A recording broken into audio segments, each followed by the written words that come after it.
Hey man, I hear about Kakubi in here. Today's 9/11. Day we should be unified, thinking about the attacks on the country. I'm not here to debate whether or not everything was on the up and up, but we should be thinking about the people that risked their lives. No matter what happened, there were real lives lost, real heroes, real camaraderie. After that day, for good, while there was no black, no white, no nothing. Um, okay, if you were Arab, people were giving you a hard time, but my community, we were familiar with Middle Easterners. They ran a lot of stuff. We was cool with them, but you know, we were just Americans. We so much so we were so it was like ride or die. You mess with one of us, you mess with all of us. We was geeked up to the point that if you was even in the wrong direction, we went to war with you. We went to war with the whole wrong part, whole wrong country. It ain't funny, but we did. Anyways, and today we're divided because Charlie Kirk, political assassination. He was killed for political reasons, so it's an assassination because people are celebrating it. It's not that if you don't care, that's one thing.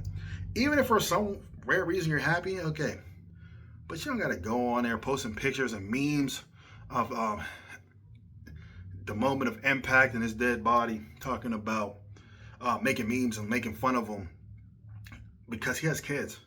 It's not about him. It's about the kids, his family. If that was your parents, how would you feel? No matter what who they are, what they did. And a lot of y'all, your parents were unsavory at 31. Somebody would have killed them at 31. You might have been the one making a meme. So, and a lot of it is just stuff that was alleged anyways. And people were saying, oh, he was a white supremacist. Oh, he was a Christian nationalist. He might have been a Christian nationalist. None of those are reasons to really die during a political discourse or a political debate at a college campus or university where historically those things happen and they should happen because we need a free market of ideas. America was built on that. Politically, we need to converse and have these conversations no matter how hard they are. Debates are not about winning. They are about getting viewpoints out there and taking things away from it that, as far as the perspective of each side, so that later on we can come together and form a consensus or at least understand why people think the way they do. People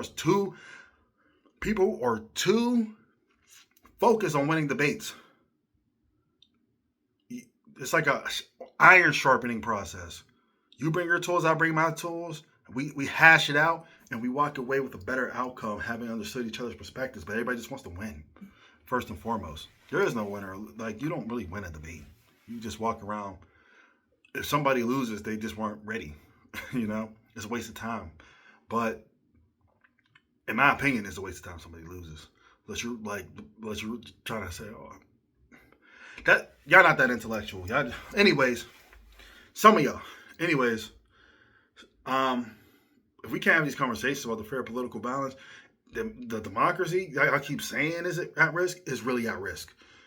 The worst thing that people do is say don't talk about religion and politics because religion and politics impact everything we do ever in life, from where we go to school to the friends that we have to some of the beliefs that we have, because we have some beliefs that are trickled down from the religious past of the nations or ancestors came from, even from this nation, even though some of us like to think, oh no, this is inherent to all societies. No, a lot of it is actually Christian values that were passed on, even if you espouse currently no religious ideology. And then some stuff, well, just like a lot of stuff that black people do that definitely come from our African past. But we may not even realize it. We may just think it's something funny that came up in our families or whatever. So, yeah. But think of his kids, man. I know he said that he thinks empathy is made up. Americans don't do empathy. We select who we want to try to empathize with. Empathy is for who you like, who you don't like. To understand that, hey, we could have actually turned out this way too, or to figure out why did they do what they did, or how are they the way that they are. Doesn't excuse it, but when you just say, put yourself in their shoes, not sympathy where you feel bad for somebody where you actually try to take on you need an imagination for this, their thoughts, their position in life, what they went through, what they learned, what they heard, how they were put together, how they were groomed and raised, their upbringing, the things that they see that they don't see. And then you essentially become them to realize, okay, I definitely could see going that way. But we select who we want to do that. If you don't like the person, you don't want to try to do that, right? So I do think when he said it was like a new age term, that was probably just for shock value. But Americans don't do it well anyways. Even all the people arguing about empathy right now, most of them don't know what it is. So there's that. Yeah, he said the price of our Second Amendment rights going to be a few shootings, a few gun deaths. Unfortunately, he's one of them now, but I'm pretty sure he would still agree with that because that's the truth. The truth is all of our rights have risk. Even the right to freedom of speech. You can say what you want, but there's still going to be possible repercussions. And also, I can say what I want, but that means he can say what he wants. So you're going to hear opinions you don't like. Somebody's going to say something just for shock value. These news stations, MSNBC and all that, when they start talking crazy, you start feeling mad watching them, turn them off. Even if you start feeling like unreasonably passionate, like you're agreeing too hard, turn them off. Because most of the stuff that I heard him say that sound like it was crazy, even though I agree with the heart of what he was saying a lot of times, but the way he was saying it was like, it definitely was for a certain element of the population to get behind, so he gets invited on more shows. It was crazy. It was on those news stations. It wasn't in these debates. It was on these news stations. Stop watching them. Kendrick said turn the TV off, turn them off. But debates need to be able to happen. And if you hear something in a debate, you shouldn't be like, oh, I'm going to go kill this guy or whatever. And whatever happened to just fighting. Like, if you really feel like that, square up. If you can't square up and fight, go to the gym and train. Like, you don't just go killing people. Come on. This is America. We can't be doing that. We really can't. We can't be doing that because either it's going to be nonstop violence or First Amendment's going to be null and void. Even though we have it on paper, it's not going to be functional because people are going to be cheering when somebody has the wrong idea and gets killed. It's going to make nobody want to say anything. You shouldn't be cheering this on. Now, I'm not one of these people that say, oh, you should feel bad for him. You should, no. Feel bad for his kids, even if you feel like feeling bad for his kids and his wife, because that can easily be used. Somebody could kill you for something you don't like. I mean, for something you said that they don't like, or some ideology you have that they think is that gross. What about your family? What if that was your parent? You want to see them paraded around dead memes because somebody killed them because they had a set of beliefs that they don't like? And if you start talking to your parents long enough, they're going to say a few things you don't like. All right? They still your parents. But talk to them long enough. And guess what? You're going to have some beliefs, especially when the next generation comes. You're going to have some beliefs that the next generation is like, I don't know, Mom. I don't know, Dad. That's really not it. And you may be right. They may be right, or you may be wrong, or they may be wrong. Only time will tell. The truth is always in the middle, though. I'll tell you that. Anybody who agrees with everything somebody says, peace rider. So, and we don't do that around here. We don't do that around here. It's 9/11. We're supposed to be unified, not divided over this, ready to fight because the response. And I'm not saying you should feel bad. I'm saying at least consider his kids. His kids got nothing to do with it. You don't pick your parents. So you don't pick what they talk about or how they talk about it. Black people have been saying a lot of what he was saying for years about us.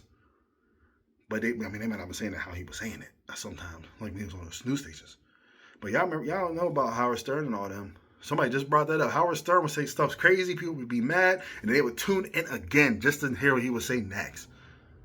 Excuse me. Rage bait, the original rage baiter. That's what they do. I'm telling you, stop falling for the rage bait. Stop watching these news stations that keep us angry all the time. Stop listening to these voices that tell us who to be mad at and when to be mad about it. Like, I'm tired of people every time somebody white finds somebody that they don't like, they want me not to like them. They're racist all of a sudden. Are they racist? I don't know. Why are you so invested? I don't really care. I got black guy stuff to worry about. And black guy stuff is not worrying about everybody who may or may not be racist. You know why? Because there's probably a lot. Because we're not that far removed from that generation. Segregation really just happened. Like, I'm probably, like, the generation before I went to school was segregated. Think about that. I'm like the first generation of kids that, really in that first generation, maybe the second generation on a continuum, if you break it up by like decades of kids to go to school and it be fully segregated, it'd be fully integrated. Because integration started it was still going on in the 70s. And I started school like 25 years after that. If we're talking about 75, but it was still happening in some places. The people I went to school with, their parents and grandparents were on that type of time. Like I had a friend, I couldn't go to his house for his birthday party because his pap didn't like black people. Like, let's think about this. Like they were the ones.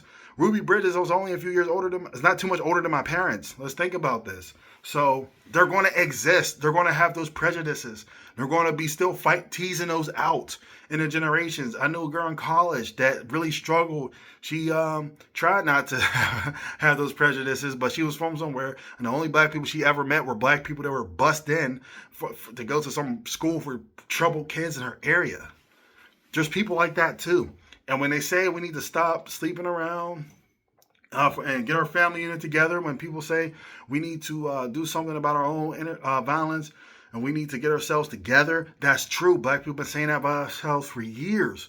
We do need to get our act together. We need to start being unified. There's so many things. I'm not going to hash it here because this is not to a black audience, but this is for those white folks that always want to try to get us mad. Because I'm saying, stop letting people make you mad. Always trying to get us mad, telling us that we need to be mad about somebody because they said something that they don't like. It's true. I've been black my whole life, and this is true.